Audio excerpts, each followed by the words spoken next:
पाहूया पुढील महत्त्वाची बातमी। छत्रपती संभाजीनगर मनपाच्या सभेत शाळेतील मुलं मनपाच्या कामकाज पाहण्यासाठी विद्यार्थी सभेत आमच्या शाळेसारखा इथेही गदारोळ असं विद्यार्थी म्हणतात। मनपाच्या सभागृहात आलेल्या शालेय विद्यार्थ्यांशी संवाद साधले आमचे प्रतिनिधी सचिन बडे यांनी। पाहूया।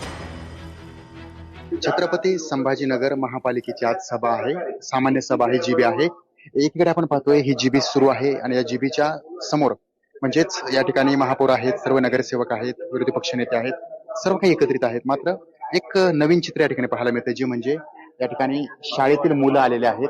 आज तू या महानगरपालिकेच्या सभेत आलास, कसं वाटतं, काय नेमकं इथे लोकांच्या समस्या या महानगरपालिकेसमोर कशी उभी केली जाते हे समजले आज आम्हाला इथे येऊन।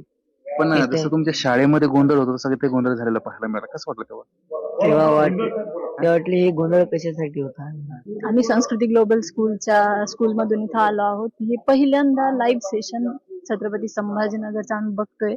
सो इथं जी चर्चा होतीये वेगवेगळ्या विषयांवर, आपल्या शहरातले जे मुद्दे आहे, तर जर आता आम्ही बघतोय जेव्हापासून आम्ही आलोय तर मेन मुद्दा स्पोर्ट्स अँड फॅसिलिटी याच्याबद्दल बोललं जातं। आपल्या ऍथलेट्सला कसं पुढे नेता येईल, संभाजीनगर मधले ऍथलेट्स का बरं पुढे जात नाहीये।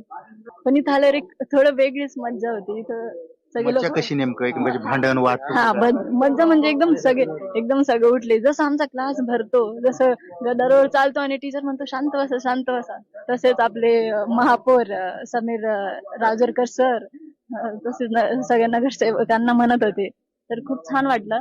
तर आम्हाला सेशन मध्ये समजलं की जे नगरसेवक आहेत, जे लोकांची समस्या आहेत ते हे या सभामध्ये मांडतात आणि ते महापौर सर समस्या सॉल्व्ह करण्याची प्रयत्न करतात। सचिन बडे, लोकशाही मराठी, छत्रपती संभाजीनगर। लोकशाही मराठी ऐका, पहा, जागरूक रहा।